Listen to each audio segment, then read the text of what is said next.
Blog Talk Radio. Even today, there are those who are trying to silence our words.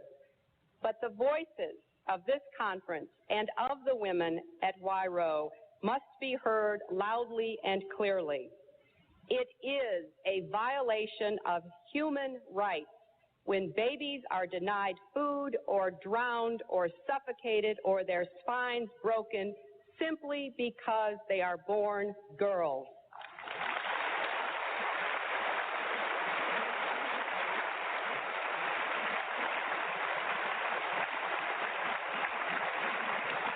It is a violation of human rights when women and girls are sold into the slavery of prostitution for human greed, and the kinds of reasons that are used to justify this practice should no longer be tolerated.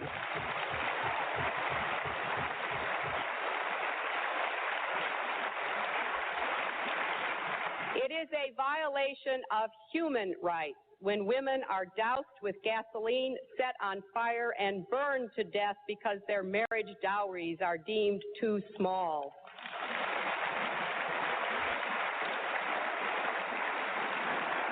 It is a violation of human rights when individual women are raped in their own communities and when thousands of women are subjected to rape as a tactic or prize of war.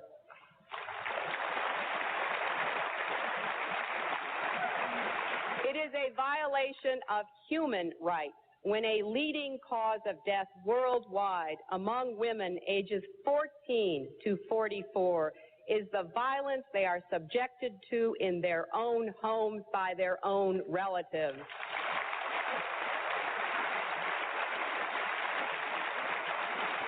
It is a violation of human rights when young girls are brutalized by the painful and degrading practice of genital mutilation.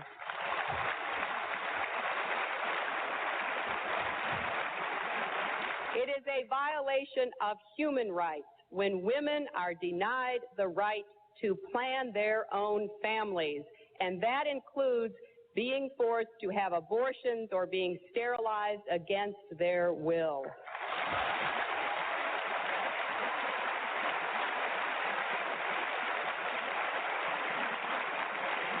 If there is one message that echoes forth from this conference, let it be that human rights are women's rights and women's rights are human rights once and for all.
Greetings everybody.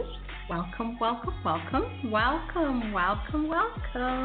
Yes, we're live. I'd like to give you all a warm welcome to today's show.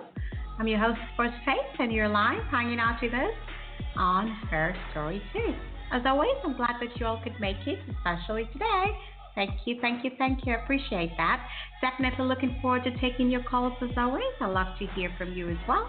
So let me give you the call-in number, which is 646-668-8830. That is the number to call. Remember, if you're calling from outside the U.S., you will need to dial the country code and then dial 646-668-8830, and that should get you right in. All right. How y'all doing? How's everybody? Welcome to all our family and friends in the chat, and welcome to all our guests. Y'all are super, super cool.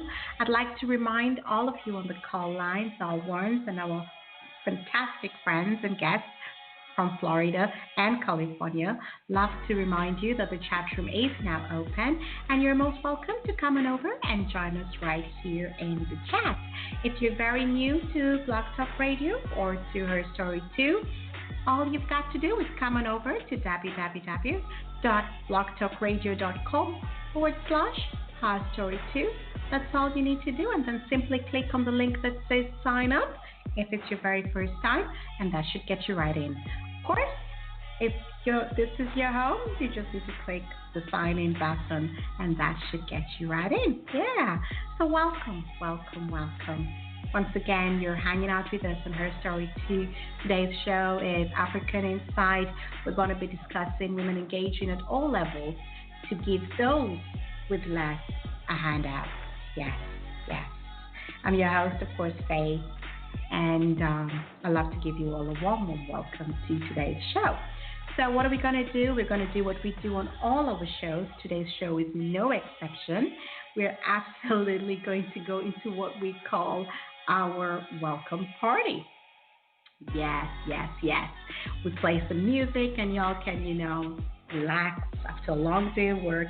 For those of you who are still at work, I know in the U.S., for a time difference, we're over here in Denmark, so it's evening.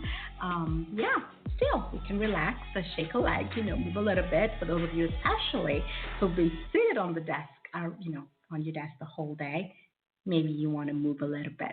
So here you have it. We're going to play some music, and as always, we'll come back and dive right into today's share. Here you go. Enjoy, and we'll be right back.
first thing I would like to do is send out love to each one of you and just really thank you for all your support. So big shout out to you all.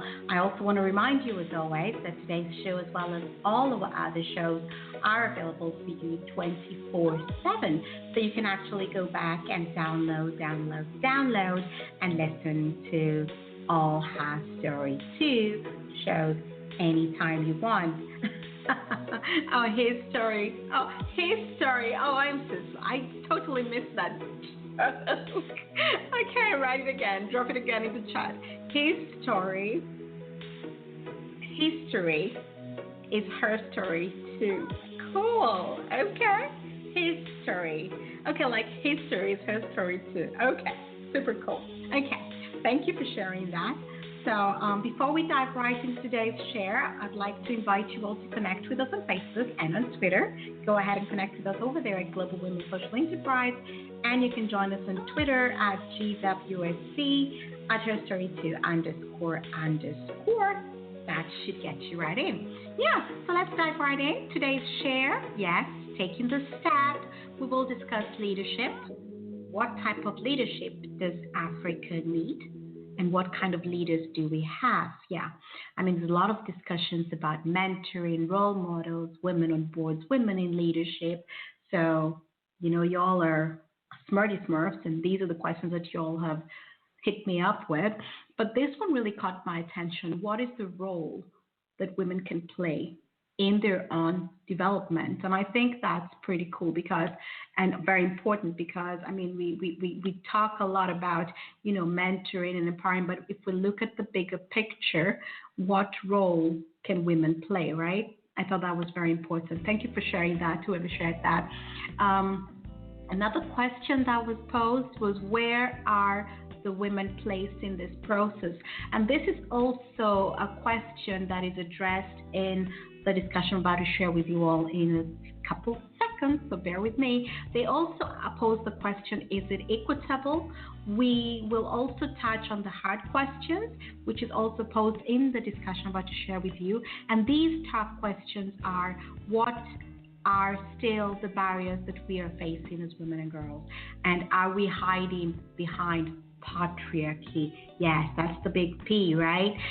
They also are going to share with us share their insight on where does transformation start, and are we taking ownership for our spaces, communities, and the continent? Yes. So this was a really, really interesting discussion. It was a discussion with both men and women. I thought it was very, very engaging, and they actually addressed these issues, which I think are very, very important because, like, I think they will also mention it, that there's a lot of talk about the development in Africa, the growth rates, all these fantastic things. But when you're on the continent, you can still see that everybody is not reaping those benefits. And the most vulnerable are the women and children. And you will see it, you will see the growth and development, but it is it's like exclusive, And I know this is not only an African problem or, it's a European problem, it's an American problem, it's a global problem, that the wealth sometimes is, concentrated within one small group. But that being said, I thought this discussion was very, very insightful because it was addressing these questions, what is the role that women can play, right? And where are the women placed in this process? Is it equitable? We will also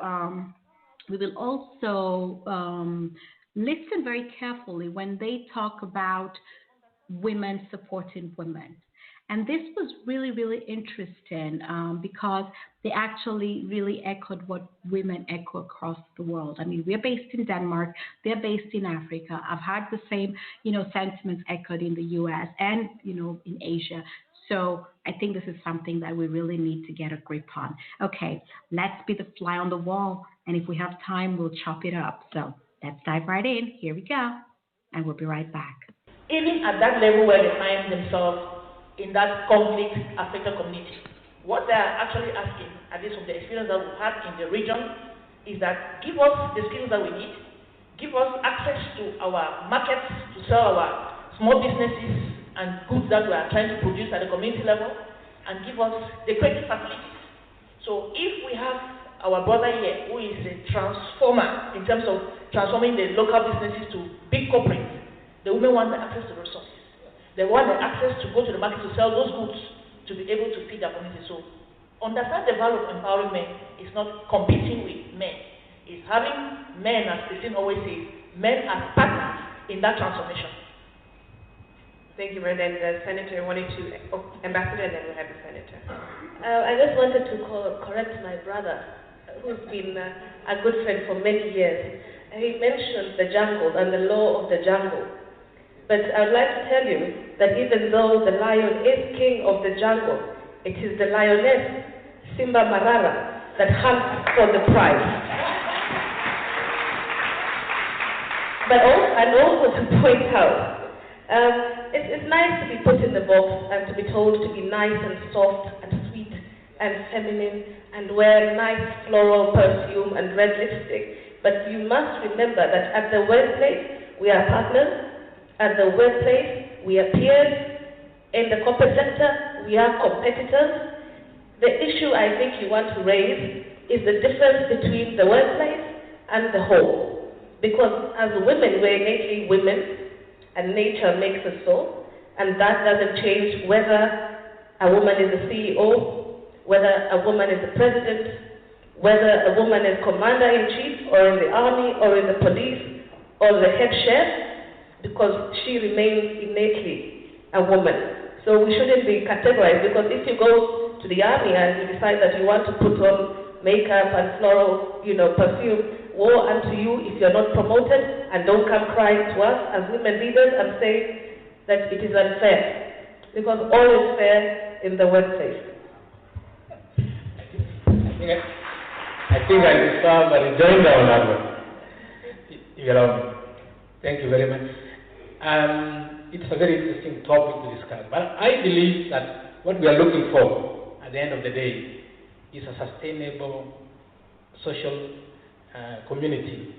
The world must continue being this, at least sustainable. And sustainability means conflict, which is talking about, is what we don't want conflict out there between countries and communities, but we don't want it to emanate from the family. At the end of the day, we don't want to break the family in the peace or in the fight for women empowerment or men empowerment. I think we need to strike a balance, and I will think that is the way we need to go. I think we don't want to have, just like we don't like to have an aggressive and oppressive man in leadership, we also would not like to see aggressive and oppressive woman. We want a woman as a leader, and we have accepted that as a natural thing now. The only thing is, can we make it sustainable? Avoid the extremities. Avoid the extremes. Come for the middle ground so that we are able to sustain the continuity of human race. Thank you very much. All right. There's a question, Baduri, you asked, which I think we shouldn't lose, and it is about the women in the village, the women, the rural women as well, as we also talk about ourselves. And I think the most important thing is that where we are right now is that we have a platform of influence in our communities, in our societies, so that it's not just about ourselves, but also the girls and the women at the community level. And I cringe when I hear Hosea talk about womanhood. What is womanhood? And especially for that girl and that woman at the community level. We just marked the International Day of Zero Tolerance to FGM. It's something which is marked worldwide, in Africa, and also in Kenya, and it was marked in my home area in Samburu the other day. So that when you're defining this woman, what is her womanhood? It is from her waist down. Already, what are you telling that girl there? Let alone it is told to me, who is a senator. So you can imagine what is said to that girl and what it does to her mindset, that we are judging you from your waist down, We're not judging you from your shoulders going up.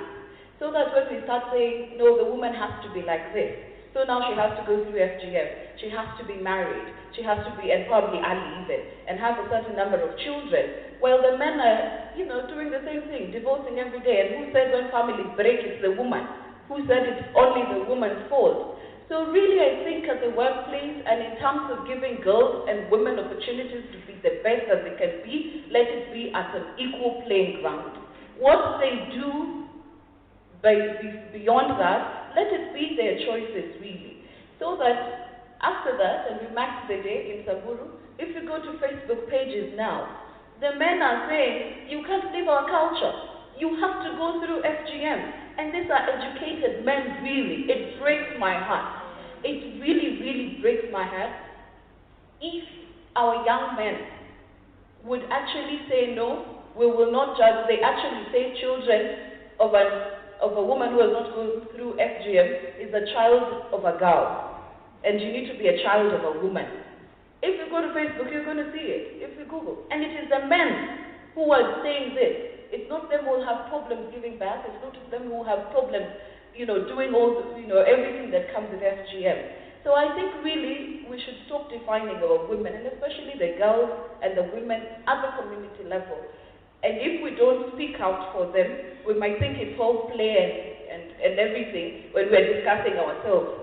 But really, when we're thinking about that girl and woman at the community level, we need to really think about it and see how we can support each other and to support our girls and women. Yeah. Thank you very much, Kenneth. So those are very, very pertinent issues, and what the floor has also said. And I think what's coming out very clearly, and I'd like to challenge all the leaders in this room, that we develop the way forward as far as these things are concerned. What is coming out very clearly is when we're looking at mindsets, we have to look at mindsets in both angles. The mindset of the men and mindset of the women. The other thing we cannot ignore here is the social, cultural transitions. We have transitioned from various tribes. We had 3 generations ago where there were certain cultural practices that were deemed okay and defined what then was acceptable. Okay? And then education has come in. And so you have another generation that is educated, exposed, and traveled, and that has interacted with other cultures beyond Africa. And so they are transformed, but they're still connected to people who's living around them, who's their reality, who are still holding onto that culture, whether it's men and women, that define the way we live. So how are we going to, as leaders, influence the transformation of the mindset at these various levels, okay, culturally, and in terms of the future, what we want to see in the future, how are we going to then plug into that transition? And then we should also be able to foresee a future where our children will deal with the same issues, okay? Because what is okay today may not be okay in their setting. And what is the process we are putting in place for that continuous reevaluation of what is acceptable? But you can see where men are concerned, Mr. Kili and the other men in the room, there is work to be done in, number one, how do we see women? And what is acceptable for women, in the man's mind? Because when you come into the room, whether it's workplace or home, there's a certain perception that a woman steps into that a man is already expecting. And then as we look at the mindset of the woman, how do we see ourselves and how do we see men? Because that is also true. There's a certain way we see men as well. And those 2 perspectives and mindsets also hinder moving forward. So I'd like us to think about what it is we can actually do to change that. Thank you. I think that the way we see women has made us focus on the micro and small.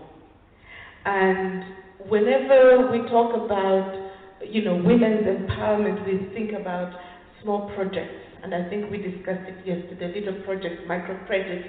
And I like what Hosea said today, that even these chamas need to be turned into huge corporates. And, there are possibilities.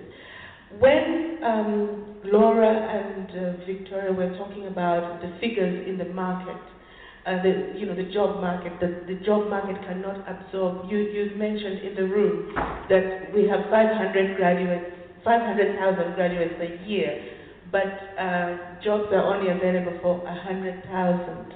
What happens to the 400? And we've been talking about the need for them to think about new businesses or creating business opportunities for those young people. Unfortunately, not everybody is a straight-out entrepreneur. And I have a great example in South Africa of a woman who created the Mangwanani Spa. I don't know if any of you have heard of it.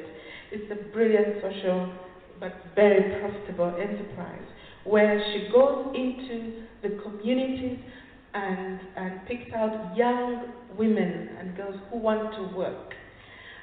She trains them, grooms them to be able to provide the highest level spa treatment that is there in South Africa. They work for a year. She takes money from their salary every month.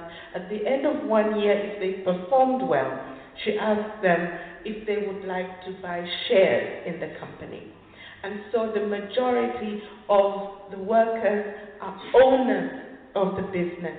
The business prospered, they've got branches everywhere, and each branch that is created, they also have shares in the new branches. So she's raising, young business owners who are also learning more about, the modern culture and the modern way of working.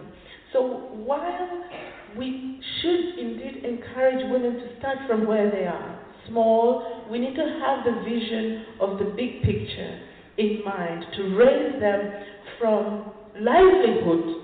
Let's stop the livelihood approach we in development work and begin to think of wealth creation, asset building, and moving women into business leadership. That, I believe, is true empowerment of women. Thank you, Christine. You brought us into the next part, which is, of course, engaging women. Let me just read a statistic before you start, Hosea, that says 168 million women are active in sub-Saharan African economies. So this is going to grow by a third in the next 6 years. Whether we like it or not, women are just going to continue being active in the economy. And we need to engage them that much more, as Christina said. So can we kind of give more recommendations in terms of how do we engage them, and knowing that women are more socially inclined, also have them in social entrepreneurship as well? I mean, okay. I want to really, echo what she has said. Christina, that's exactly what I come here to do. If I will live here and I've convinced you that the next move by women is actually getting into the corporate world, wealth creation, then you will no longer be going in for small things. You're going for the big things. And the way you go for it is you can partner with the men, of course, who are willing to partner with you. Be competitive. Don't expect if things given to you on a silver platter. Fight for it and have big conglomerates stretching all over Africa. You are the biggest buyers of goods. You are the biggest producers of goods as women. Convert that micro economy into a macro situation. I think the next thing you also need to do is use the numbers and the opportunities now coming with the constitution, which we have like in Kenya, which gives women a specific, clear role and participation. Come up with legislations to make the government invest money in women enterprise at not just micro, small things, at the big things. In other words, supposing we were to have government investing in a corporate institution, maybe putting in 40%, and then asking the women and the men who are willing to do that to invest 60% in that corporate. And then we grow from there. We provide employment for our own children, the girls and the boys, because I think the focus we have put earlier on education has already borne fruit. Most of our schools are now churning out 50% women, girls and boys. So the issue is no longer the issue. Education has done its wonders. The next thing is, how do we utilize now the knowledge we have gained as women to actually now go to the driving seat of corporate world? And I say, accept to mentor your own. Some of us men who are empowered enough to work with women, we are very much willing to play a role in providing mentorship for the young women graduates who are willing to go up the corporate ladder. Thank you. Laura, I'd like to hear from you, because of course you do a lot of work that deals with women and empowerment in the corporate sector. Right. I think it's very important that both men and women take up deliberate effort in transforming the mindset of the woman. Hosea, in the boardroom, you can't sit pretty as a woman and be kind and quiet and weak. No, you fight back. What I also wanted to emphasize as far as social entrepreneurship is concerned, when you empower a woman, for some reason, a woman always goes back to where she came from. A woman always thinks about her community, her family, the men in her life, etc. I think that's how we are generally socialized. Once we transform a woman's mind, and I think we need to take such platforms and such initiatives and such discussions to the grassroots level. I sit in a board of an organization called African Women Entrepreneurship Program, and we are conducting training for gender-based women survivors currently in about 2 counties in Nairobi, Embakasi and Kasarani. And you realize the husbands of these women keep coming in, breaking the tables for the training classes and things like that, because this woman now can afford to make 200, 300 shillings a day, and she's telling her man, you hit me one more time, I'm walking. Once you empower a mind, the mind of a woman, she's able to know what her rights are. She knows what her options are. But if pesa ya sukuma wiki can only come from her husband, what will she feed her children from? So transforming and empowering the mind, I think, is the foundation of what we are trying to do here. Exactly. Thank you very much. I was almost choking with a lot of excitement when you talked about taking the discussion to the grassroots level, because that is where we have most of our women who are working in the farms, who, when they want to go and fetch wood, water, food, they are sexually abused on the way. And the women there, they are saying, we want peace. If there's no peace, we cannot have transformed communities. If we don't have the peace and we don't have security, nothing can happen for this woman to be transformed or to be empowered. Look at what is happening in Nigeria today. We know about the electoral process happening in Nigeria. Because there is insecurity, because there is no peace, elections have been postponed. This is just an example. We have so many cases. So without peace, without security, these women we are trusting to be empowered cannot actually engage to bring that transformation that we're talking about. So let's take the discussion to the grassroots level, and for the legislators, the senators. We talk about legislation. They exist. How are we ensuring that they are implemented to benefit these women that we want to empower?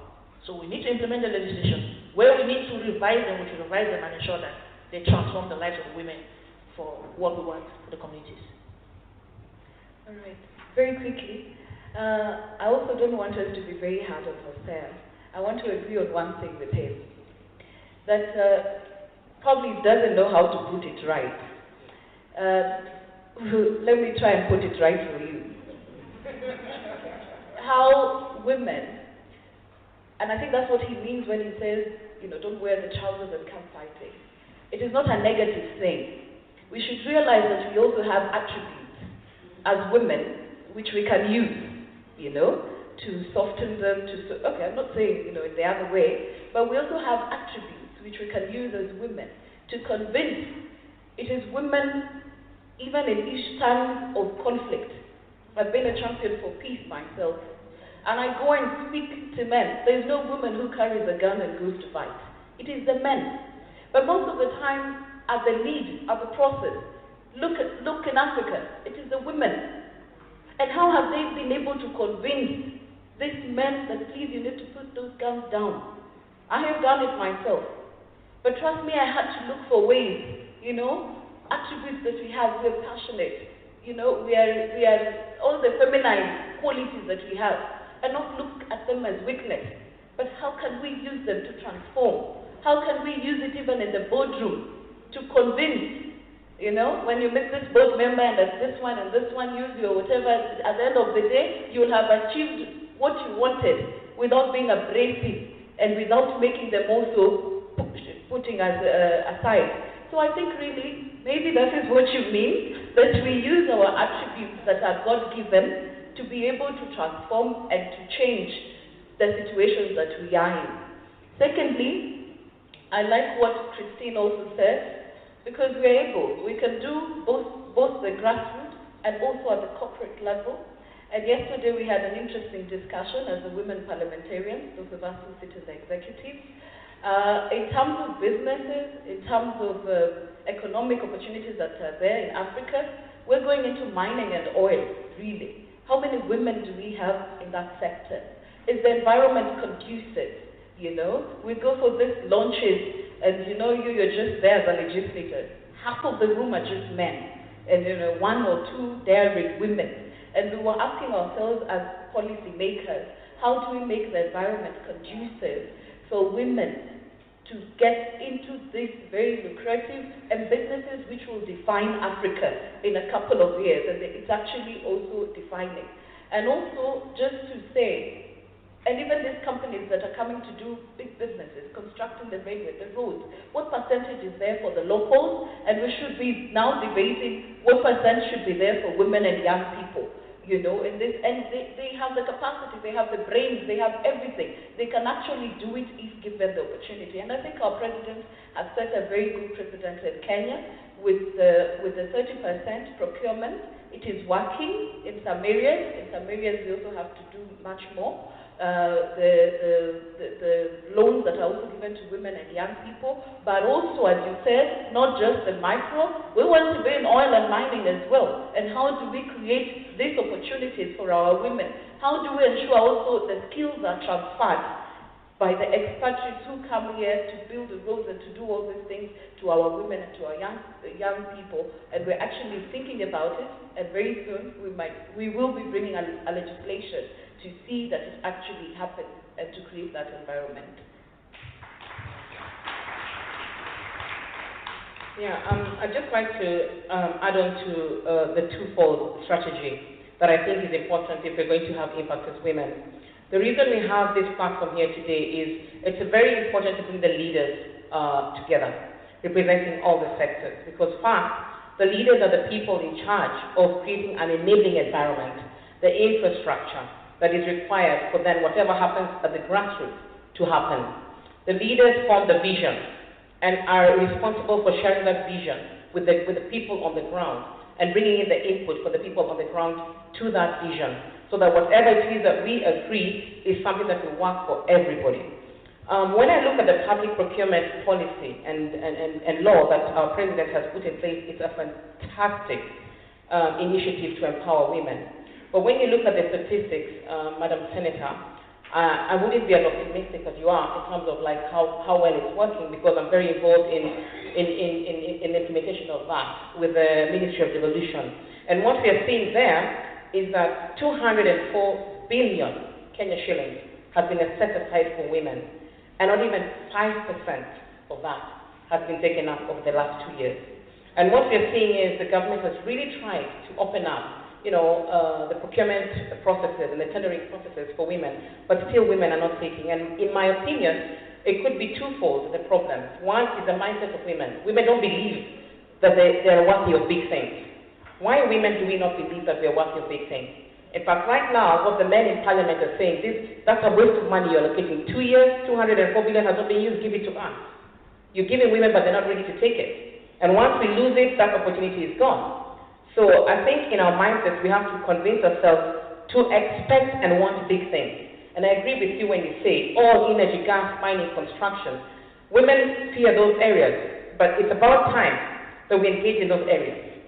Another thing with the public procurement is so that, again, and this is about, I think, the leaders, Dr. Dahmati and the Senator, I think the leaders of this country and women leaders need to champion the thinking that goes into creating the law. Because even when they created the public procurement law for the women, they gave it a cap of tendering for 500,000 Kenya shillings. Now that's very little for big players, the women who do turnovers in the millions of Kenya shillings, and that cuts them out. So you're basically telling women, we've opened 204 billion for you, but we need many, many, many of you doing very small things. Flowers, samosas, tea deliveries and cleaning. And that's not women. Is that women? No. Women think big. Women want big. Women can build dams. Women can build roads. It's about time we saw that we can be able to do this thing. And you don't have to lose your skirt in the process.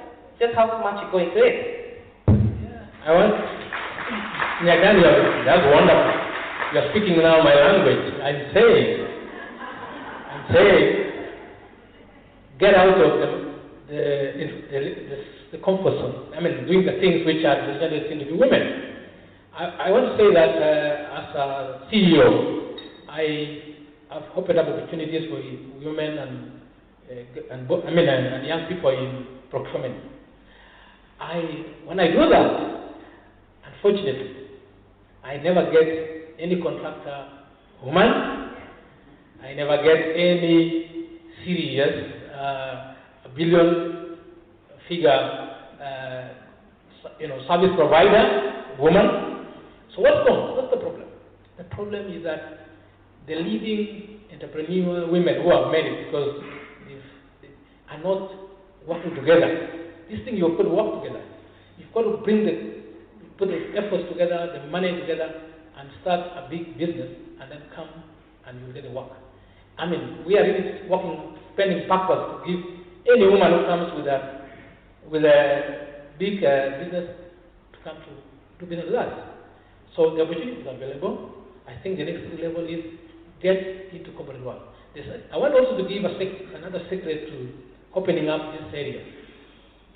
One of the things which really keep women to have no resources to do business is because traditionally they are not in the land. Land is a factor of production, very serious one.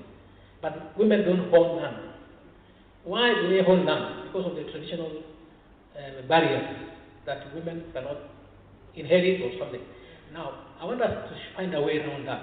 And I think the way to find around that is if you could convince your men, your fathers, to convert their land into a corporate investment.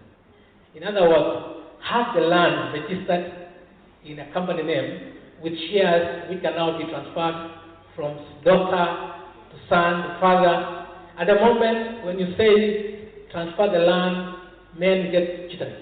But if you transfer the land in form of shares, life is easy. You can push it. You can actually trade it anywhere. You can even give it as a gift to your child, because nobody will see you moving the title deed at those land registries. That is the answer to the problem. Let me just, over and above creating the procurement policies and saying 30% should go to women, I think decision makers and policy makers should also invest a lot in building the capacity of our women. As far as the big boy sectors are concerned, such as oil and gas, energy, infrastructure, construction, we make tea because we know how to make tea. We sweep because we have skills in sweeping. But no one is opening up doors for us to join oil and gas courses and things like that.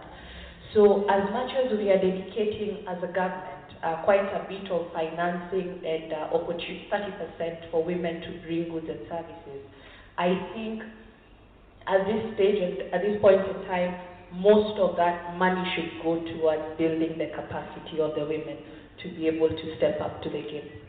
I think we're in the same line of thinking, Laura. I'll give you an example of Melody. I met Melody last October at a business-to-business linkages forum organized by the African Union and UNDP. And she explained that she was a caterer. She provided catering services. to the government, and she would walk in these boardrooms and serve tea and listen to them talking about mining and the mining deals that were coming up. And she started thinking, but how can I access this?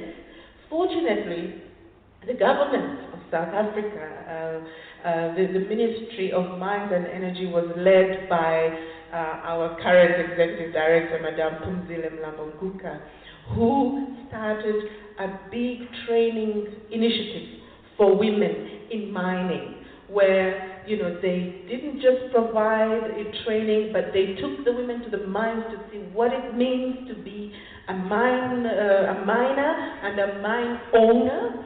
They took them into the boardrooms, they took them around the country and gave them the knowledge that they needed, and they also at the same time worked on the licensing and provided opportunities for women to get loans to start, not small loans, but huge loans to start business.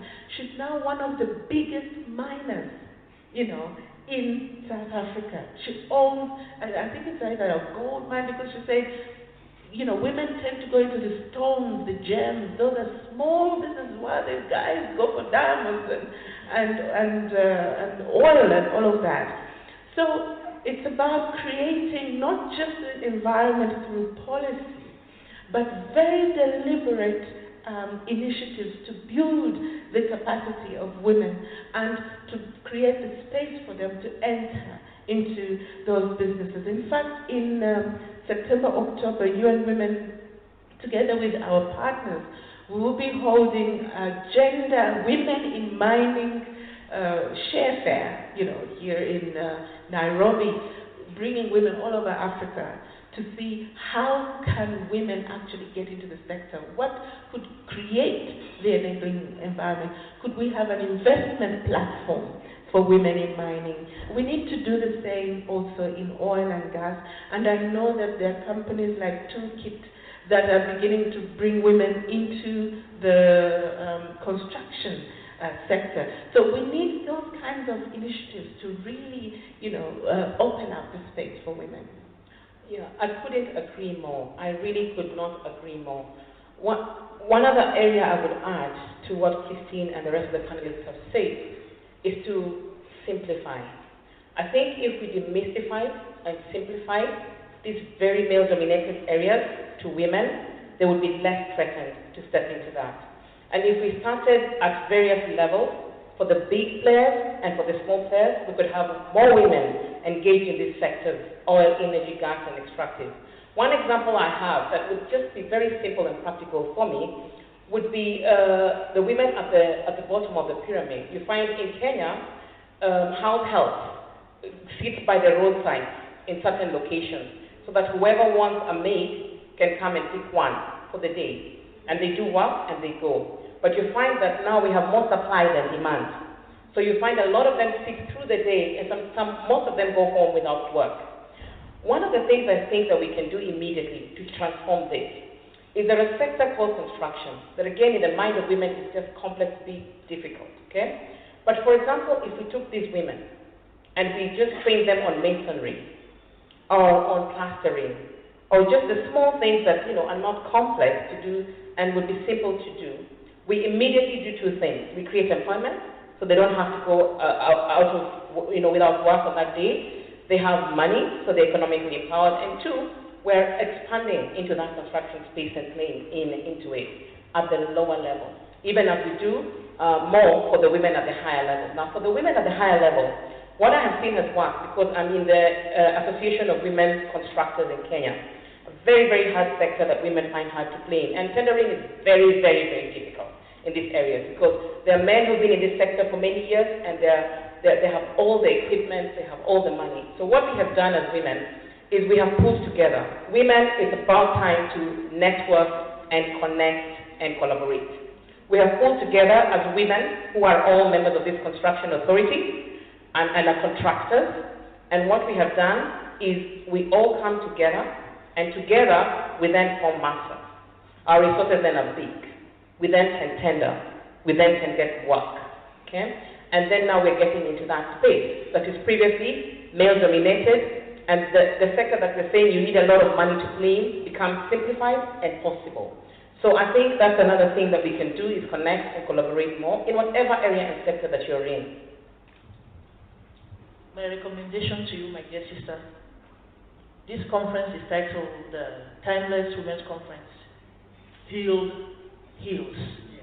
And we have spoken so much about capacity building for women at the grassroots level. I don't know whether this is the first conference you're organizing. Maybe you should now undertake to have these conferences now at the community level, to determine the needs of these women and package it as simple as you have said, so that these women have access to all what we're talking about and get connected. Thank you.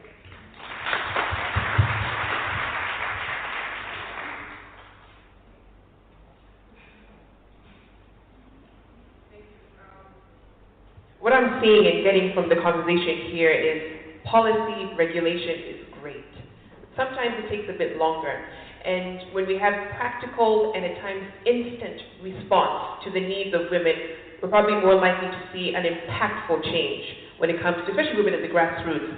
At this point, I'd like to open it up to the floor, because I know people are itching to make comments and contributions. I see a hand up there from Anne. Do we have a roving mic so we can get reactions from the floor? Yes.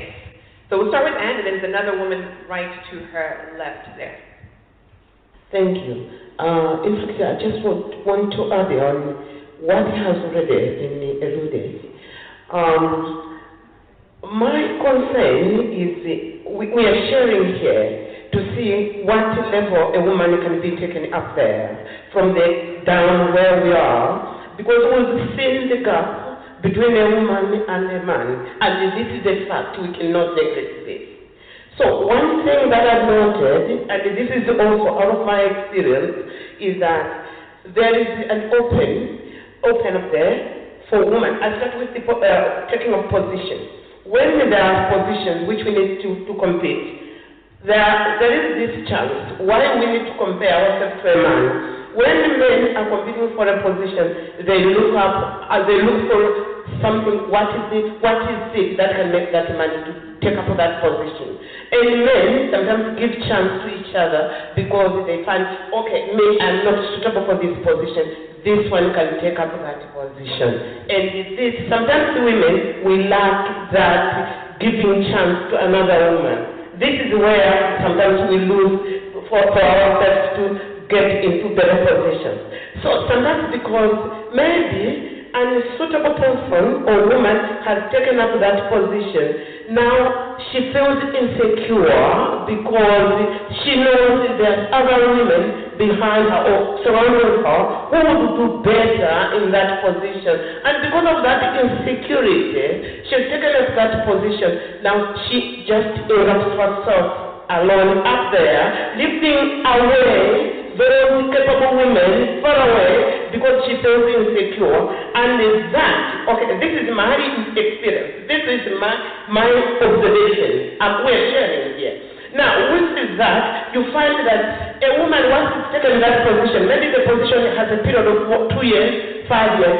The next time when the competition comes in, it's like a storm. That woman, because she's alone up there, maybe she hasn't performed well, she failed. So that's where now we see in a position of most women we fail, because maybe we haven't given each other chance. So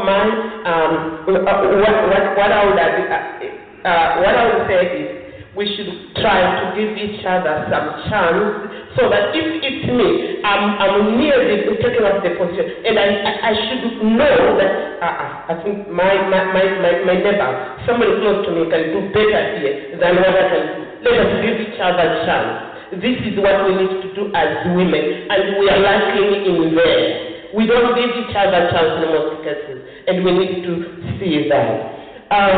In entrepreneurship, in most cases, anyway, this has been talked already.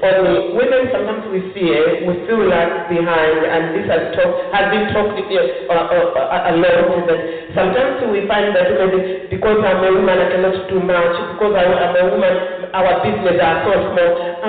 This is the Laura. She said, we are so skilled in sweeping. It's not being skilled, but it's because we are so much engulfed in there. And now we're taking it as a skill. It's not a skill.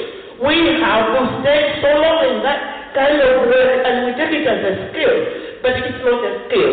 So, in order for us to break away with that, our governments have come up with strategic deliberate policies in order to support our poverty, in order to break our status, which is so low down there. And that is, let's say in Malawi, the government has planned these technical colleges, whereby a woman, a girl, a youth, a boy should go together in colleges in order to empower more women, more girls, so that they should take part just as good as any man is doing. This is breaking the gap. The young people should come in there. Why not even myself as an elder person? I should come in there and then take up those go into these technical schools so that we should learn just as good as the young men are doing. As you know, another experience that we have, breakdown from school is mostly done by young girls because they get away from school so early. More young girls get away from school. But in order to just to encourage them, then the technical colleges are put in place there. So that more girls and boys, more women and men should go into the technical schools. They learn skilled jobs, building, construction, plumbers and the like.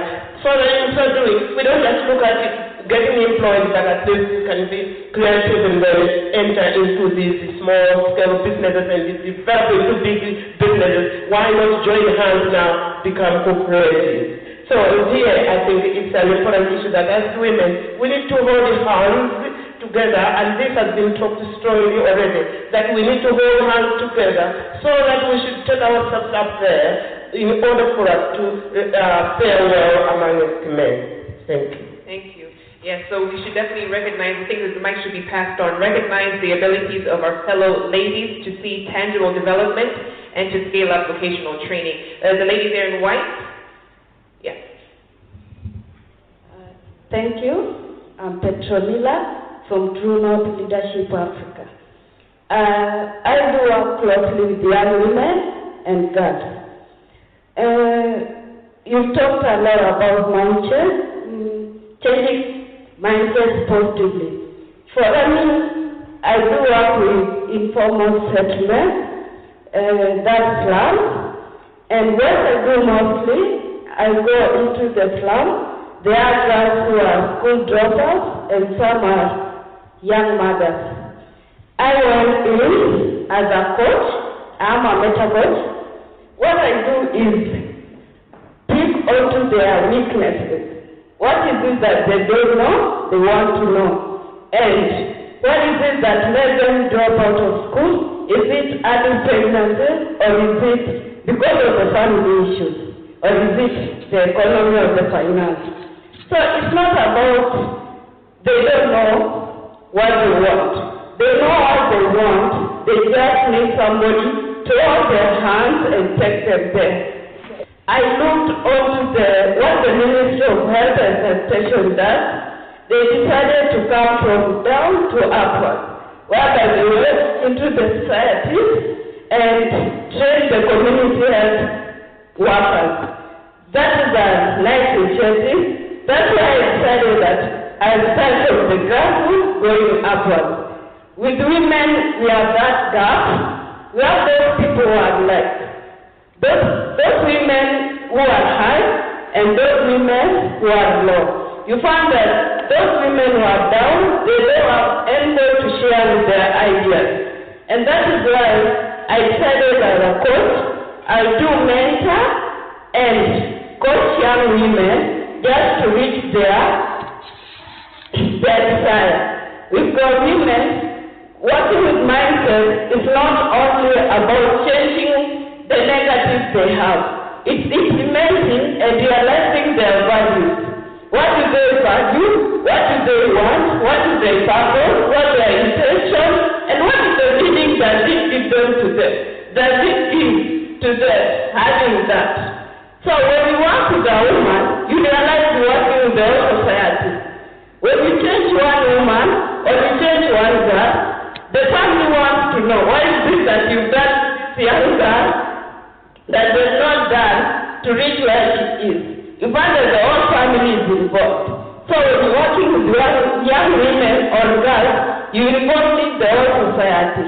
And this is a great work. I'm proud of it. I do it at a voluntary level.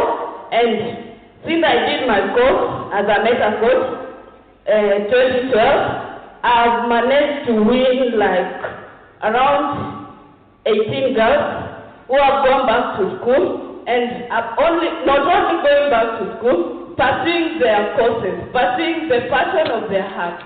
I'm proud of that, and I know women outside there, it's not that they don't know what they want, they just know it, they need uplifted. That's all.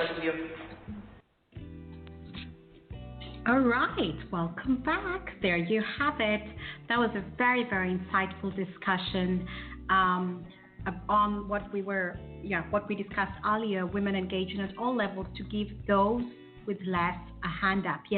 So they have covered several topics. As you were listening, I tried to take some notes as well from the chat and what you were putting in their chat. Really, really cool stuff.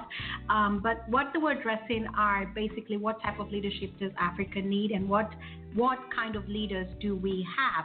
They also talked about what is the role that women can play and what does the process look like? They also talked about the barriers that women face, and this was one very interesting question that they addressed, and that is, are we hiding behind patriarchy? So there you have it, So what do y'all take from this? I couldn't keep up with y'all, but welcome, Shaz. Your mic is open, so just jump right in. But I took something away, and this is the comment that one of the women panelists made, and that is, she said, all is fair in the workplace. Now, is all fair in the workplace? Anybody? Hello. Good evening. Good evening, Shaz. Welcome. We're burning the midnight candle, right? I guess so. I mean, really. I know. Like, no, y'all, it's not midnight yet, but it is evening. I know. No, that was a joke. It's not midnight. It is 10 p.m. here, so it's okay. We get it. It's an evening. But but that was a very interesting. Go on, Shaz. It was actually a very interesting speech that those two ladies had, and it was very powerful. I mean, I understood that the second lady, when she was talking, I had a little difficulty to hear and understand completely what she was saying, but the first one, I got like a little of it, and it was basically about women, like, what I could understand, it was how it is, like, in general, and in Africa, right? Yeah, but I think, they talked about all is fair in the workplace. I don't think that's really even just something that is an issue in Africa, and they also like talked in general, about like balance. around the world. Yeah, like finding the balance, But yes, the meeting did take place in Africa. It was a meeting organized by TWOW, and it was part of a discussion, women trying to understand and connect the dots as to why we are not where we should be. And they were discussing leadership, the barriers. Are we hiding behind patriarchal? Do we make so many excuses, for why we are where we are at? And they also discussed, the issue of ownership and accountability. Are we taking ownership for our spaces? Are we taking ownership for our communities? And are we taking ownership, yes, it was in Africa, for the continent? One of the women actually talked, she posed the question, yes, exactly. Okay, thank you, Guess. I don't know. You must be a guy. But yeah, you feel that we are hiding behind the excuses. Well, it could be said. That was actually a question that was posed by a woman. She actually posed the question, are we hiding behind patriarchy? My thing is always who is raising these sons to grow up to be patriarchal. That's always my thing. I always believe we're products of our upbringing. But that being said, one of the questions that was posed is, what is womanhood? What is womanhood? Yeah. I think that's a very strong question. And then to answer this, you can come up with so many things like womanhood. I would say, like, the first thing is to us women, we always have to like stay strong. We always have to, fight through everything. Like if it's in families, in marriage, in in bad things or in good things, or you always have to just be there. As a woman, I think we have a huge responsibility, taking care of if you have kids or you don't have kids. You have. There is a lot of things is expected from you. Yeah, there are high expectations. And actually, exactly what you've said, those sentiments were shared by one of the women on the panelists. And she said that it's very unfortunate, or fortunate, I guess, depending on who is, looking at this situation. But she said that women tend to be scrutinized with the binoculars. Even when we apply for a position, we are scrutinized. When we make one mistake, everybody, we're really scrutinized at every level. In the home, are you good enough? At the workplace, are you good enough? So I think, she shares your sentiment. Yeah, it's like you're constantly in this position where you have to prove yourself. You have to do more and more than your male counterparts. And if you talk about it, you can be, you can actually face the push and the pull, and actually even a negative feedback that you're complaining, you're whining, put on your big girl panties. You've had that statement, come on girl, you got to put on your big girl panties. So again, we are taught very early that just accept the inequality, although you're still earning less for doing more. Accept that you're always going to be under the binoculars, always being scrutinized, and just build a bridge and cross over, just keep pushing. Yeah, that's really true.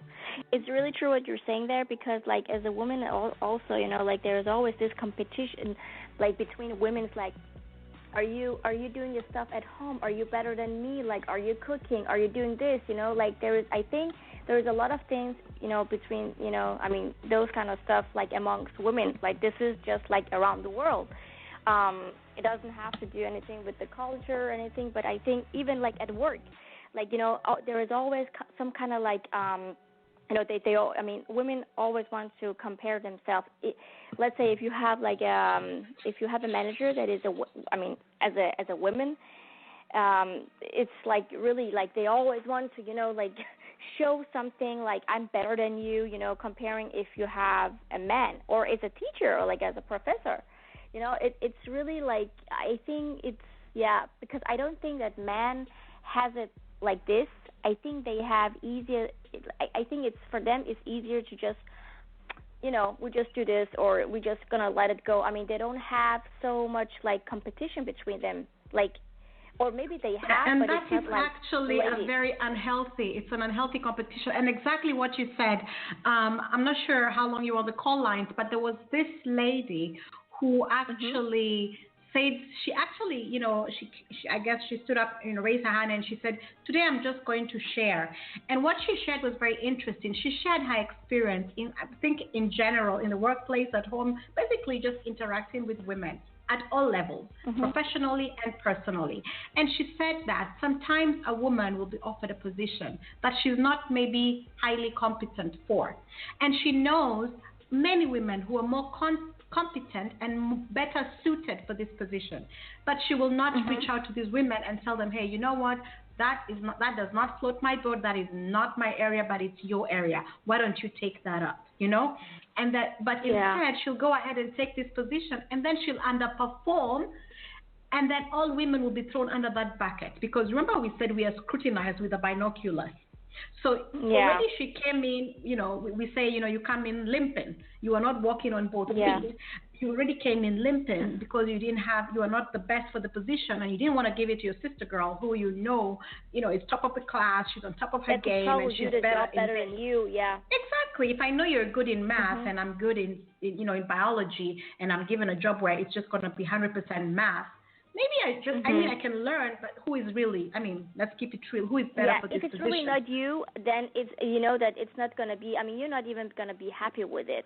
So you're just pretending that you have a job, maybe, I'm like in this position, but it's really not you. Maybe it was like you're saying that maybe it was your sisterhood or, a friend or somebody that you knew that it could really, like he or she, well, actually it should be a woman though, like, she was really talking just about go ahead women and giving other women a hand up and actually recommending the women who you know are competent. Because what happens when you go in this position where you're not fitting, you'll underperform. When you underperform, all women are seen as incapable of handling this position. So you've made all women who would possibly do well in that position be looked at as they can't take the heat, that's what they say, or you're not competent enough. And then maybe the position, maybe your contract is cancelled and there's no other woman who they want to dare to give that position because they think, no, we made a mistake there, we don't want to, And this is not the same situation with men, we know, because women are scrutinized and there are higher expectations, that being said, and so on and so forth. But I think that what you said was really, really the same sentiment shared by one of the women who was in the meeting. Yeah, she said that we should learn. Yeah, she said, in fact, I hope I'm not quoting her wrong. I don't remember her name, but she said we need to get over those insecurities, because those are your insecurities. You need to deal with them. Also, you may be a woman on a certain position and you have the opportunity to recruit very skilled women in your team, but you have the insecurities that they may come and surpass you. So you don't hire them. And those are insecurities that are also not opening these doors for other women. So they actually address so many different aspects of why women we are where we are. And I think that then ties in to what the guest in the chat said. They believe that we are hiding behind patriarchy. And it's just actually what they wrote is we are hiding behind patriarchy. It's just women who don't want to give women a hand up. But I have to say, in women's defense, I have worked with some really amazing women, and I have seen them actually say, Faith, this is probably more your thing. And I've also done the same. And, we are doing it. So maybe we're slow, but we're making progress. But I have to put out there. But I also think, I really agree with Go on, Chad. Yeah. Oh yeah, okay, but but I just think that I think as a women, we probably have to be better off, not to hide behind curtains and just go and say, what, I think maybe I don't know, but maybe sometimes there is women out there that maybe it's better than somebody else to say, what, hey, this is not my thing. You can just go for it. But in general, I think sometimes when we are in the position and it has to be right now, right away, you have to give an answer, you get scared or you get insecure or, or you're afraid to say, okay, what if I'm going to say this? What's going to happen then? I think a lot of women have this thing, So I think that's why we women, in general, we really have to get better of just say what we think, and then maybe say, then whatever happens, then it happens. But at least I was honest with myself. So, speaking your mind, yeah. So it was a really, because I think really, I think, in general, sometimes when you talk with, if I talk with my husband, around he's talking about his job, I can really see it's different because mainly there is a lot of men at his work, but but the competition and his challenges, give us that's what you've just thrown in. I mean, I have to pick your brain on this one, because whatever he has, we all face challenges at work. There's no human being who's immune to that. But I think you'll correct me if I'm wrong, what you were going to share is he's facing different challenges than you are, right? The discussions, because the problems they have are very different. Give us some examples. I also can share some, but I'll let you go first. Because sometimes, when he gets home and he's telling me okay, how was your day? I was like, oh, it was like this. But it's just the way I have had my, day, it's so different from his job. It's more, it's more realistic stuff, it's more within the job, or, he says yeah, well, now actually we got a new boss, we got a new manager in our, in our department, and then I feel the thing that I'm doing right now, the work that I'm doing, I feel when I talk to my colleague, he thinks that, maybe he's not listening to me, or, it's a different discussion you have with them towards the job that he's doing. It's more serious conversation, they have. Yeah, it's more related to performance, adjusting, performance, negotiate. And then what do you do at work? Yeah, what is it that you actually I mean, because the things that he does, you always, you have to think, you have to develop, the stuff. So it's more like thinking and develop, and then so it's like, yeah, but you know what? Today I didn't feel like I could really do this job. Like, and then the other day he can come home and say, you know what? Actually, the thing I was working on, I just did it so great. So it's so different, like that. I mean, I think between men, it depends, of course, which area they're working at, but it's a different, discussion or conversation you can have with them or with him.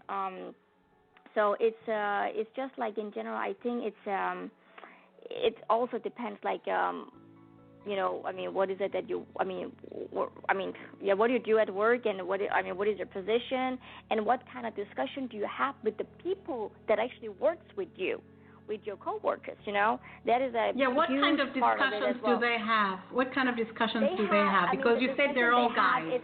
Yeah, but the discussion is not like, he did this or they did it or it's just gossiping. It's just like work. It's like, you have to think about the shit that you're doing. It's not like what did the family, the private life did yesterday. Okay, so those are the discussions you have to have where you work. It's more about you, that people, just give us, because you've given us his side, that what I'm getting at least, and I think also the chat is in agreement. They're saying he seems like he's in a very high level position where there can also be power struggles as well. And of course, yeah, of course, sometimes with his coworkers, they can, they can have a little, little chat or, but I mean, mainly. But what are they chatting about? Give us an example, because we need to connect the dots. Are they talking about product development? What are they talking about? I mean, basically and mainly they talk about the things that I do. I mean, they work on at work. Like a product development. They're developing a new product. Like a project development, yeah. And then okay, well, I couldn't really make that, chip to work, so tomorrow I have to do this, or, So it's more like a serious conversation, It's more like you can go deeper with it. And more scientific stuff. Because you're talking about chips and different, okay. Yeah. So it's like, and then some, and sometimes I can see like he's, when he gets home and he's thinking, he said, I think I got it now. I think I know how to make that thing work. I will try that at work tomorrow, It's a different level. Okay, and what about on the flip side? What discussions are you having? And what does your department look like? Is it all men as well, where you work? I mean, that's all. I mean, it's not all men. I mean, it's men and women. And is it 50-50? Well. Is it 50-50? Yeah, you can say 50-50. And then maybe in that area, in that department that I work at, it's very young people. I mean, we have a few that is maybe a little bit older than, 30. But then basically, it's very young people. So the environment, it also makes it different. It's not like but we want to understand the dynamics between men and women, because here we're talking about insecurities and also the kind of communication, women giving other women a hand up and the discussions. Say, but the communication, exactly. But I also think that what kind of people are you working with? Because I'm working with some of them are such young people that of course they sometimes they talk about, oh, you know what, I was so busy, we have this, we have to sell this is the room that is going to sell today. But then they can jump over to, I had a fight with the boyfriend, or I have to find an apartment. That just goes okay, man, see you later. So it's, I never hear my husband. But who is doing this? Who are these? The men at work who are talking about bringing in a lot of. This is the women. The girls, I would say, that sometimes can talk about this. It's usually the women who talk about bringing their private life and all the issues at home, bring it in. Yes, exactly. I think men are more private, to be honest with you. But women are more, sometimes they go into details, maybe actually never, I never ask you or that person. I'm talking about women right now. But I think in general, women are more they're not, they're not so quiet with that, with their stuff. Sometimes it just comes out.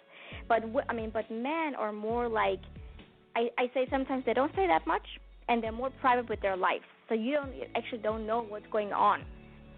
If it's like if they have a family or they have a kid or they have a Is that a good thing or a bad thing? I think actually it's a good thing.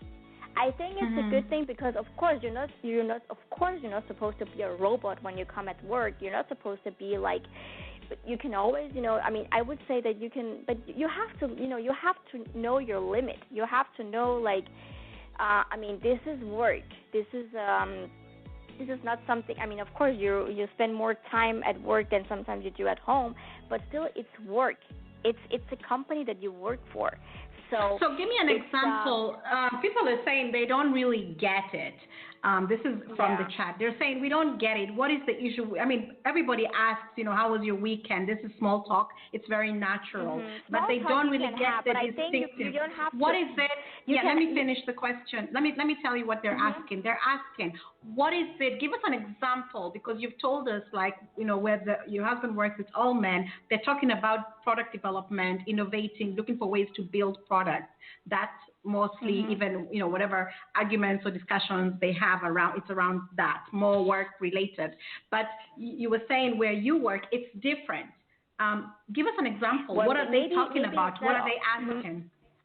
Maybe it's not all. Maybe it's not the only place that I work at, but I think in general that I think it's in women's nature that they talk more like, like if they talk about work, then they go more into sometimes about the private lives, or because of course you can sometimes have like a chit chat with, okay, well, hey man, I was out running in the weekend or whatever, but you don't have, but even you can have that kind of conversation. It's okay for you to let them know, I was running, 10 kilometers or whatever, but sometimes I think there is some women, they just, well, you know what, I had this fight with my husband, or I had this thing, like you don't have to shout it out to everybody. So I think that's the difference between the women and the men. They're more like, if they can, talk a little bit like, if you ask them, like, for example, at work, if I ask my boss, like, well, good morning, so how was your weekend? He will say, well, you know what, it was fine, thank you. And that's it. And if he asked me, I would say the same thing. I wouldn't go ahead and deeper. Even like with other, people, they say, oh, you know what, okay, how was your weekend? I just said that was fine. But then sometimes you hear other people, they wouldn't even ask the question. They would just ask, how was your weekend? They would just start with like, yoo-hoo, It's not even your friend or your family. So I think this is actually... And this is usually women. This is usually women. Women are more like not so quiet about their stuff than comparing to men. I think this is the difference between men and women. That's what I'm trying to get out there. So, I don't know. I just see that from my perspective, but maybe somebody, our listeners, no, or actually, somebody in the chat. Actually, somebody in the chat just wrote that women just need to learn to keep their mouth shut and focus on their work. That's something that my mom would say, but it's really true because you cannot say. Go on. No, but really, because, like I said before, you're not supposed to be like a total, not say anything at work. Of course you come to work, but sometimes you also need to know. It doesn't matter if you have the highest position or you're working at the NASA. You just need to say, this is my work, and I'm here to actually do my work. And you remember, exactly, and do you remember when we listened to the interview with the two women, the working moms? Yes. And the one mother, the one who was pro-working mom, said that she doesn't like it when people come, crying about their boyfriends and, actually, you remember? So that was actually a comment made by a woman. So I guess, she would agree with you, and so almost everybody in the chat. They all agree that you should keep your private business at home and you should focus on your work. And because in my view, never know. In my view, I think that. Okay, should I go? Okay. In my view, I think that. Okay, in my view, I think that you should find the balance. Like you said, don't be a robot. But I also think that everybody has personal issues. Don't think that you're the only one with these issues. So when you start blubbering, don't think just because somebody is not blubbering around, they don't have issues. They have just chosen maybe just to, focus on their work and, deal with those issues, at home. So don't think that your issues are unique or they're special and you have to just blood it out, and so I think find that balance. Don't be a robot. You're not a machine. I mean, you spend 8 hours with these people, so of course you want to build a good relationship, and of course you have to communicate. You can't just sit there like a machine, but again, within limits. Because also my mother always said, remember, that is not your time. That is your employer's time, which you have been hired to work, not to chat. Yeah. So if you spend 1 or 2 hours chatting, my mother always said that you're actually stealing your employer's time. That was my mother. You can tell she was the employee of the year, right? Yeah, it was something that my mom, she would definitely say the same thing. Remember, that is not your time. You are not on your time. Your time is after you clock out and you go home. That is your time. But when you're working on such. But again, I differ there a little bit because some people have flex hours. You can come in and leave when you please. So everything goes. Yeah. But I guess the part about finding the balance. But okay. No, but I think that one I want to keep when we're gonna end the show because that's really true as well. But anyways, but that was something that my mom would always also tell me. You know what? Because it's like. She would say, this is just remember, this is work. When you are at work, it's a different environment. It's not like you're at your friend's house or your family's house. It's at work. You just go there. You're respectful. You're polite. You do, you're not being like a bad person. You just come, you do your work, you smile, and that's it. You never show oh, I have this day or I have that. Because you can never know the people that you're working with or the whole environment, it's not somebody that you can trust. And you cannot trust anybody than yourself. So it's, you just have to keep it, keep it quiet, of course, like you said, of course you want to have like a good relationship, but know your limits. And always, think, okay, what are you saying, so always, and I think, sometimes it's something that you have the experience. Otherwise, it's really hard.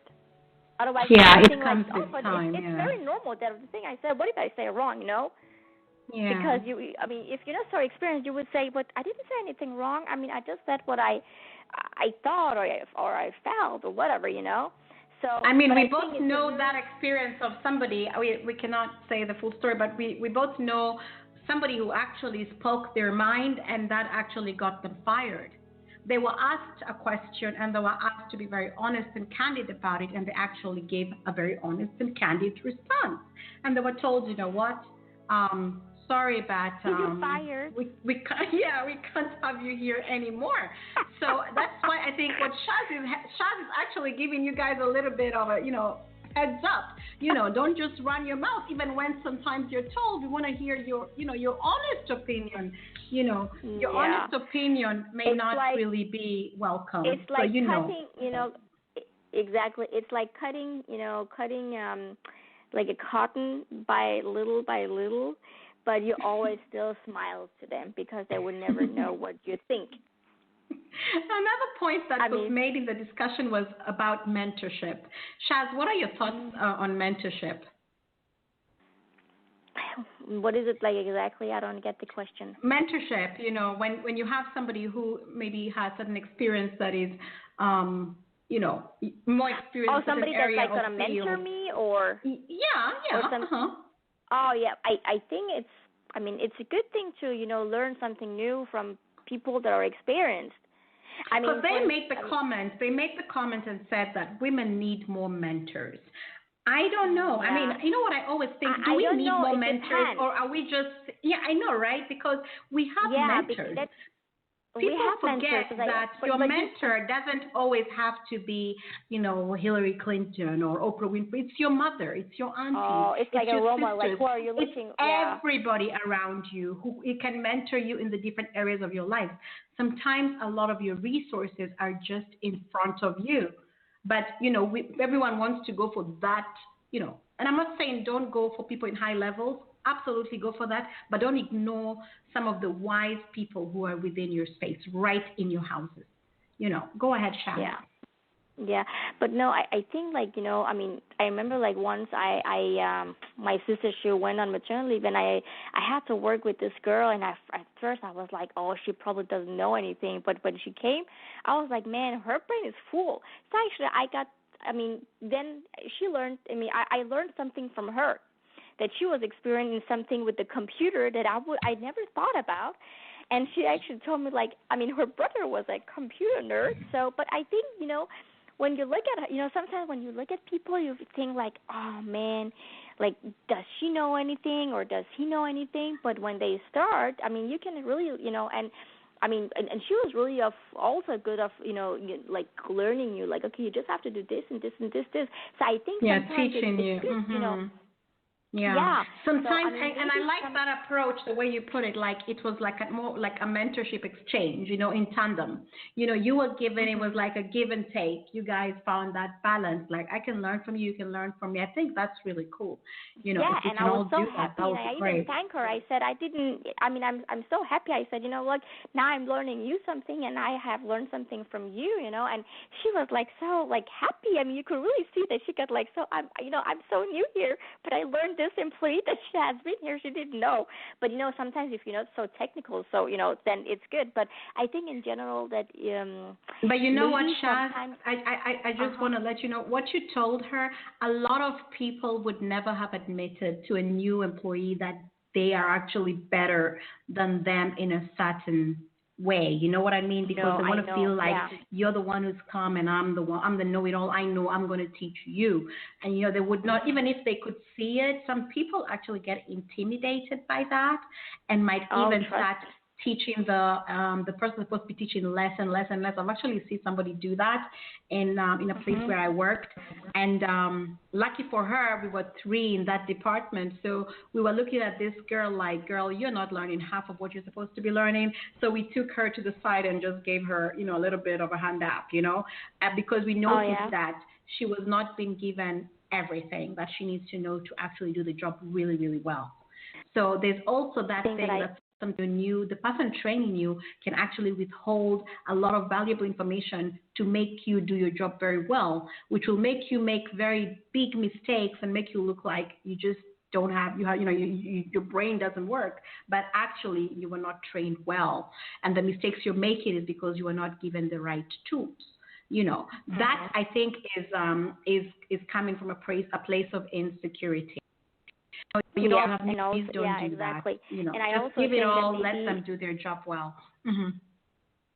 Yeah, and I also think that this is in general. I think that in a workplace, it doesn't matter where you work, but women have to, have to be better off, not being so jealous of each other, and then maybe teach each other some more if they know that, okay, you know what, I know that my colleague, she doesn't know this, but just go ahead and help her, and then be happy that you're helping.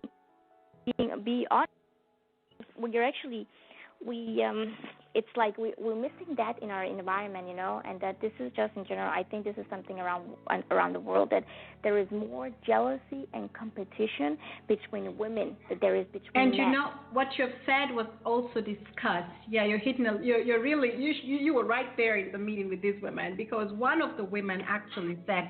In fact, I think it was Nya Khan who said.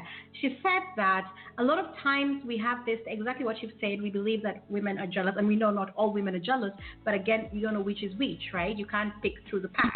So we have this thing, women are jealous, they can't be trusted, and all the gossiping, the cattiness, and all this stuff, and all the good stuff. So what happens is we share less. And by sharing less, we don't put our ideas out there. We don't ask for support. We don't even want to invest. We don't look for investment. Where we see women, we say, no, she's going to take my idea, she's going to steal it, she's going to own it, all this stuff. And I have to say, Okay, the guest in the thank you. They beat me to it. They said, but that is true. No, yes, it is true to a certain extent. But I also have to say that I was going to say with sometimes with good reason. Like Shaz said, you can't just trust everybody. I mean, you can't bury your head in the sand. Exactly. You can also, you have to sometimes go for your instinct, and your instinct tells you sometimes, what you feel like inside your stomach. So if you're in school or in university or at work, I mean, if you're in a supermarket, I mean, you can, sometimes you can also feel like, oh, you know what, I just met this lady or I just met this gentleman. It's so helpful, I didn't even ask that, but I could really feel like it was genuinely meant, they really wanted to help you or assist you, or, but in a workplace, I think, like, in general, like, I have seen people that even when when they just look at you and they look at you like what you're wearing, they're like, they don't even comment, and you can tell that they probably think that just looks hot, but they don't want to tell you. It's maybe, it's just like, I'm just like, really? Is it so hard for you to just say just something nice, out of your mouth? But unfortunately, this is just like a huge problem, I think, in our society with an environment in a workplace. But you know what? A very wise lady always told me, you can never give what you don't have. When you compliment people and you tell them you look great, it's because you look great yourself. Everything we do is a reflection of who we are. So everything you're doing, you look so great one day, you look like hell when you come at work, and you just look really like you're just falling down from the chair, and they'll be like, hey, how are you? Oh, you look so good. I'm just like that with a finger in my head or in my butt. I mean, really. Because I know you're like not so honest. Sometimes we all know when we just literally dived out of bed and had to hit the road running, right? So we know when you just grabbed the fast outfit and it looked like you were somewhere from the 80s or something. I don't know. You just put everything together and just ran out. And so if somebody tells you on that day you look so fantastic, and you're like, seriously. Yeah. I mean, really, and it's so obvious, And there is one person at work. Well, you know what? And she's of course in another position. I mean, she has another title, but still, I feel like, wow, you really think that you're the only one in the whole entire planet that just looks great. Before we get out of here, Shaz, there was one thing that was mentioned, one point that was mentioned about the mindset. And they kept on talking about transforming the mindset of women, especially at a grassroots level. So grassroots, you know what grassroots means. What are your thoughts on that? Because to me, I think that's very important, because a lot of times, and I always say this when I see also some really, really good conferences, but the ticket is like 1,000 euros. But the title of the conference is, you want to empower women. Now, my thing is, you want to empower women. A woman who is empowered has 1,000 euros to pay. That's, you pay for a conference, 1,000 euros for a ticket for a conference, basically is if you have 1,000 euros as extra savings. It's quite a lot of money. And if you're talking about empowering women who need empowerment, usually the ones I have worked with, do not have 1,000 euros to pay for a ticket. They barely make $3. So I always ask myself, when you have all these fantastic conferences to empower women, to talk about the issues at the grassroots, but you don't have these women at the grassroots to actually tell you firsthand what they're facing, what their challenges are. What is it? And I've been to some of, not all those conferences, but I've been to some. And my thing is, when I look around the room, Shaz, everybody in that room, I dare say 90% of the people in those rooms are empowered women. So I always wonder, what are these conferences for? So that's why I brought up this point that they mentioned, about transforming the mindset, especially of women in the grassroots level. What are your thoughts? Or maybe you can disagree with me, but someone in the chat actually says that they don't attend these conferences because it's just for people to take fancy pictures. Okay, I think they have some good discussions. Don't take that away. And I think the keynotes are also very, very brilliant women with a lot of experience and a lot of knowledge. My only thing is the people who can benefit the most out of this information, especially if they're talking at empowering, the unempowered are not present in the room. That's my point. I'm not saying the conference is bad or anything. I'm just saying that the people who need the most sometimes don't have access to that information in those rooms. That information, yeah, I know exactly what you mean. No, but I think you're right. I think also sometimes that, you feel like, oh, you really wanted to, do this or attend to this thing, but you don't feel like that you can not do it because of some certain reasons, or you don't have the access, or you don't have the money, or you don't have the power to do it. And yeah, so maybe this is not very, fair. Yeah, I don't actually know really. I don't exactly know how to put it. It's just. I think what you mean. It should be at the community level. They should at least find a way to invite these, women and girls at the community level. Oh yeah. And just ask them. I give you an think example. It has to be fair. Yeah. Before I even give you the example, I'll ask you this question. Have you had a reusable pad? Have you heard of those? Reusable pads? Oh, no. Pads that you reuse. They're made from a cloth. Not a cloth. Yeah, it's like, reusable. Would you use those? If I didn't have other choice, yes. You would use the pad, which is, it's like a cloth. It's got cotton wool inside. Yeah, and that you have to wash it every time like when you change your pad, instead of changing the pad, you'd have to wash the pad. Yeah, I know what you mean. Yeah, but if I didn't have other choices, then I need to do it, right? Because then, But if you were asked what would you rather use? The reusable one, the disposable one, the tampon, or the ruby cap? What would you pick? I don't like tampons. Okay, so tampons is out. I would just go with the normal pads. Disposable pads, right? Yes. Okay, so your first choice is disposable pads. Your second choice? Then it would be the one that you have to reuse. Oh, the one you have to reuse? Yeah, I guess so. But of course, I would say that it's more hygienic.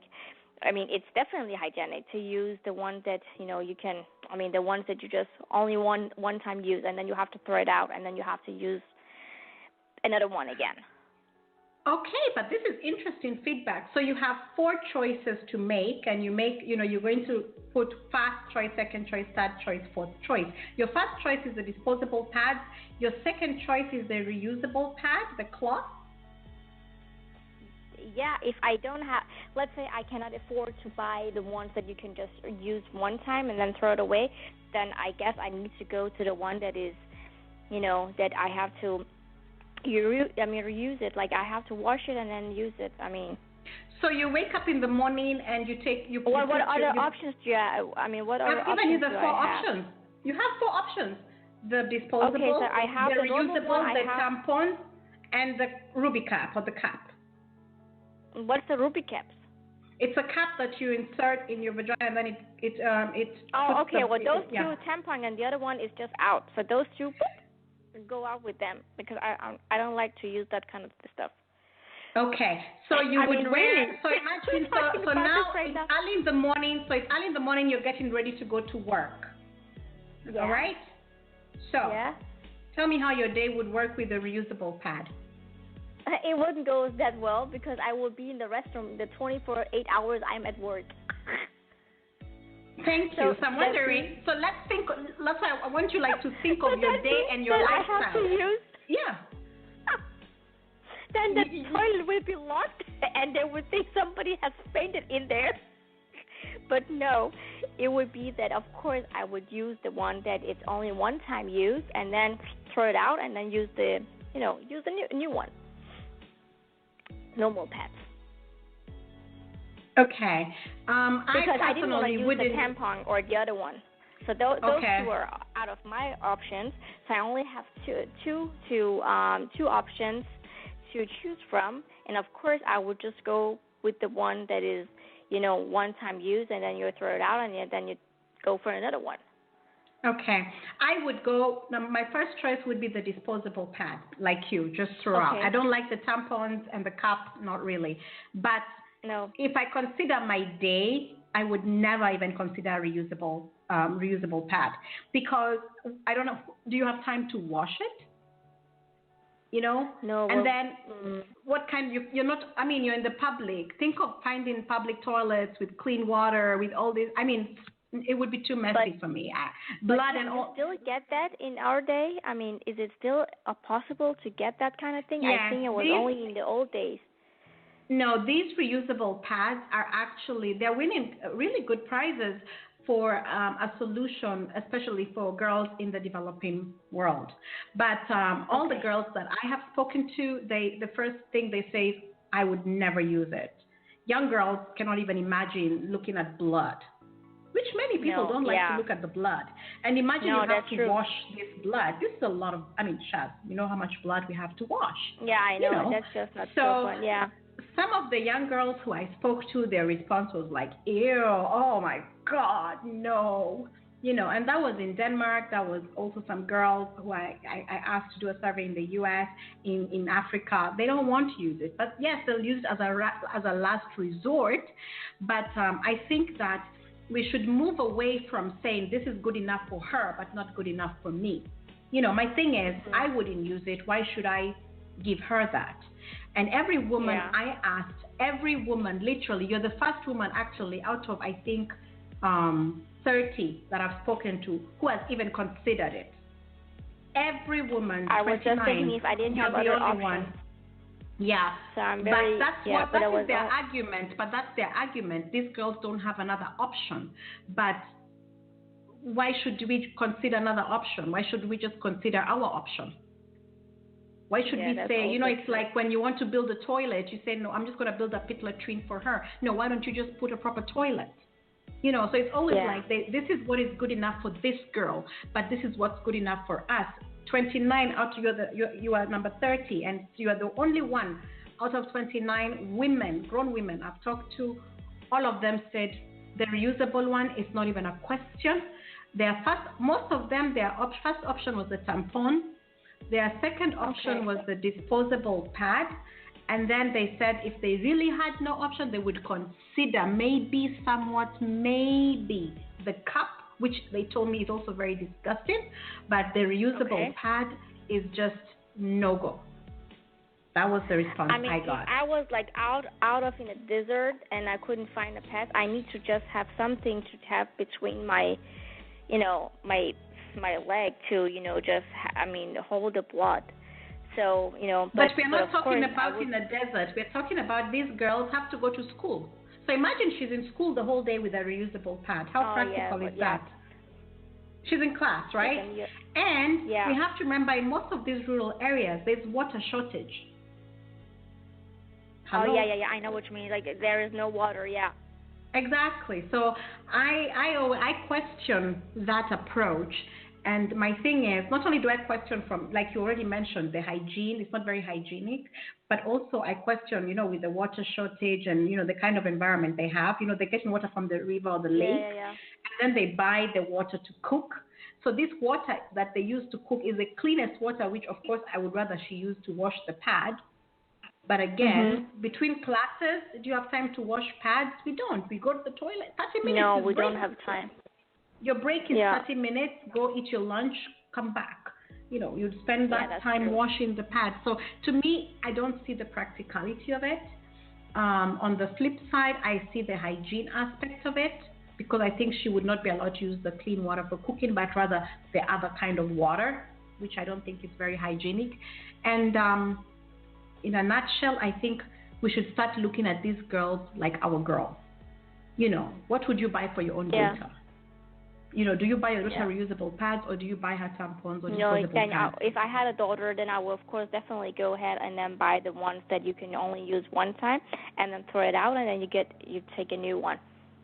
And I think that's the same approach we should use for these girls. Look at them, just look at them like you would your own daughter, and then give them the same products you would give your own daughter. But that was a very interesting perspective you had. I just thought my day would be hell. I wouldn't even imagine with a reusable pad. I really but try Shaz, we have to get a hell out of here. It's time to go. But I only have one last thing to say regarding, competition between women at the workplace.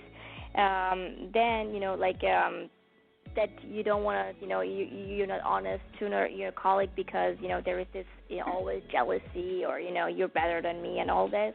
But just remember out there that even at the workplace, you don't have any friends.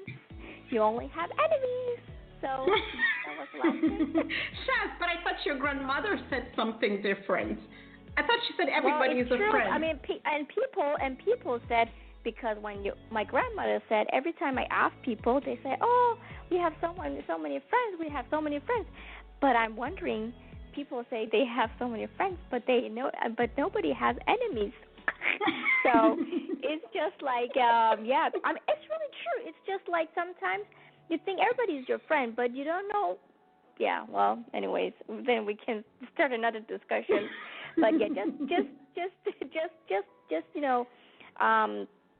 yeah, not be a robot, just be yourself, and then think what you're talking about, or you're starting to open a conversation, and then, think, because it's not everybody that thinks like you. Someone in the chat, we have no more time, guest, but that's a good point. Yes, I saw that. We'll address that on the next show. You better be here. Come and hang out with us on Friday. I'll write down your question. We can take it up and you can remind me next time. But they said that I should have talked about the husbands who were breaking the tables in the center where their wives were being trained. We can't talk any more about that because we don't have any more time left. But my thoughts on that is, I think that that's also an issue of mindset. They're probably not seeing their wives being trained as a good thing for the family, which I don't understand. She's getting new skills to have a job, to have a source of income, which is coming to the family. So I don't understand why they would have been breaking the tables. But the woman, the panel who shared this experience of why it's important also to transform the men's mindset, put that very clearly. So I think go back to the archives and listen in to the discussion around that, because in my view, I think it's all about transforming their mindset, the way they think, and what they perceive as empowering a wife means to them, So thank you all for hanging out. Thank you, Shaz. Really, really good insight. It's good to have competition, healthy competition. It's good to compete, but remember. But not like unhealthy, and then you're just totally, your day is just ruined, and you're coming to work. And then it's like they're sucking all of your energy out. So it's good to have competition, but like maybe the healthy ones, not like, she's better than me, or, there can be so many stuff at work, depending. And someone is asking us, did we know that Brad Pitt and Angelina Jolie are getting a divorce? Oh, yeah, it's all over the news, man. Oh, well, who do you think is guilty? There's always one person who's guilty. Who do you think did you never something? know, man. I mean, they have, even if you have plenty of money, or you're the famous person, or you're like billionaire, but things can, shit happens, and it's it's not because you have to be rich or whatever. It's like, even if you're sick and they tell you, like, you know what, you're not gonna live, you're gonna die tomorrow, or we cannot even get you to get well. Yeah, but I mean, they have so many children from Africa, from Asia, from Mexico, from China. I mean, they're breaking the United Nations. I mean, you know what I mean? But all I'm that thinking, diversity. Is it all of them that actually got adopted, or isn't it two of them? It's actually her own. I mean, she gave birth to them. I don't know. I just see them with a whole lot of kids, and they all look like me too. They can actually have a United Nations Yeah. So I guess Drake Actually, is I was right. doing One that of them, at work today. I was I like, guess let one me of go ahead them and see is this. like, so It's over. But now there are so many rumors. Yeah, I'm leaving. I'm gone. I can't stay here no more. And I can't sleep on the floor. Man, I'm leaving. I'm leaving. there you have it. You know I Drake. got my reasons. Yeah, I'm leaving. Yeah, I'm leaving. Yeah, I'm leaving. I'm gone. No more, no more, no more. No more, no more, no more. there you have But it. anyways, Yeah. But anyways, We I are mean, out I of think here like now. poor Brad Pitt, man. There were so many rumors about like, yeah, well, he was not the good, the fitting dad. Like he's having like trouble. Seriously, he was sneaking with and creeping weed around. and drugs and alcohol, and he's not. And there was like, I saw this really huge highlight. Y'all, like I keep telling you, you can go to our archives. I keep telling you, y'all, you do not know what you're looking at. Okay?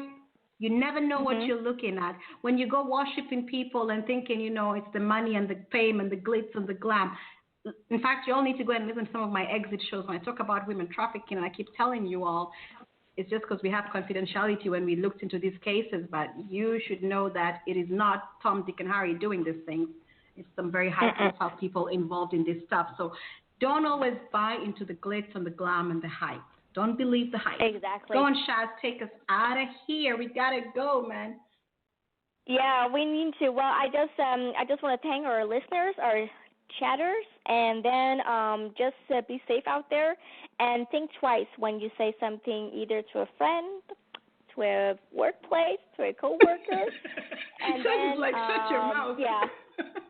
And then really watch your mouth, because even though if you think it's actually a good thing that you said, but maybe another person didn't, think that, or maybe they would, use advantage of the things that you said. So just, think twice, and don't think that everybody is your friend, because they're not. They're just pretending that you're their friend. You just watch over your back, and then, try to find your, like, how do you say, like your limit, your average, and then go, and just go slow. Go slow. I think that's all the right. best thing I can say. There you have it. Shaz wisdom. There you have it. Keep your mouth shut. And watch your back. And don't go trusting everybody. Yeah, you don't want to get disappointed, man. Okay. And you know what we'll do? We'll continue to. I'll be a better man today. I'll be good. Cheers, Shaz. Thank you for hanging out. Thank you to all the guests and everyone on the call line. Enjoy the rest of the evening or what is left of it.